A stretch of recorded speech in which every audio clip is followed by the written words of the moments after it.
Hello, so I've got another RTX3070 here. I had the MSI Supreme before. This one's just a basic KFA2 one or a GALAX one if you're in other countries. Obviously it's the same chip, but it's going to have a lower power limit, I'm assuming, and all that. So let's take it out of the box and have a look at it. So here's the card out of the box. It actually looks pretty nice. It is a small card, as you can see. It's pretty short. It's only a 2-fan design, but it is a little bit wider than a standard card, and it is more than 2 slots. So definitely got some heat pipes going in there. It's also a single 8-pin, which is quite nice if you want to use it for mining and such. Interestingly, it's also got some convenient holes to solder things to there, so that's good. It's an interesting mounting pattern on the cooler there. That's very non-standard design, so. And the back plate does have these white bits on, so I don't know whether people like that or not. I don't really care, to be honest. We've got 3 display ports and HDMI on the back, and 4 heat pipes, probably 8mm ones by the looks of it. So yeah, not really much to go on. There's a pretty thick thermal pad in there. Looks like everything's cooled by the same heatsink. It's also, you can see the heatsink is filling up all of the space, and there's no huge gaps like with the terrible Sapphire Nitro card.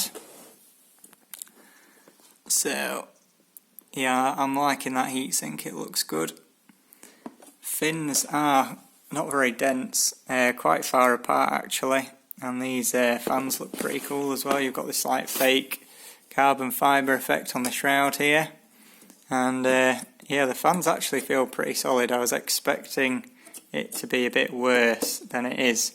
It does look fairly cheap.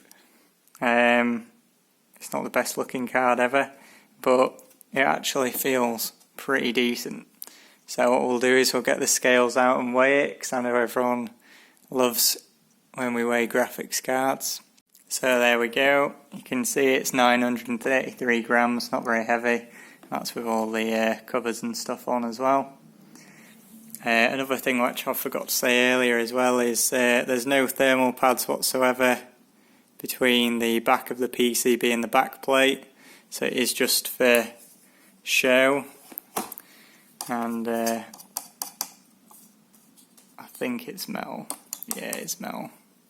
So it is metal, but it's not actually doing anything, so not very helpful. Also looks like it passed quality assurance, so that's nice. And yeah, there's the model number of this.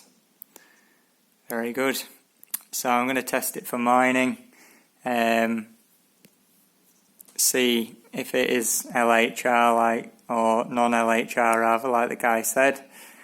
So it should do like 60 megahash a second. I might bench it, but I doubt it's going to be the Supreme I had earlier in the year, or maybe it was last year, who knows. So I'll bench it and see anyway, but I doubt it's going to be faster than that.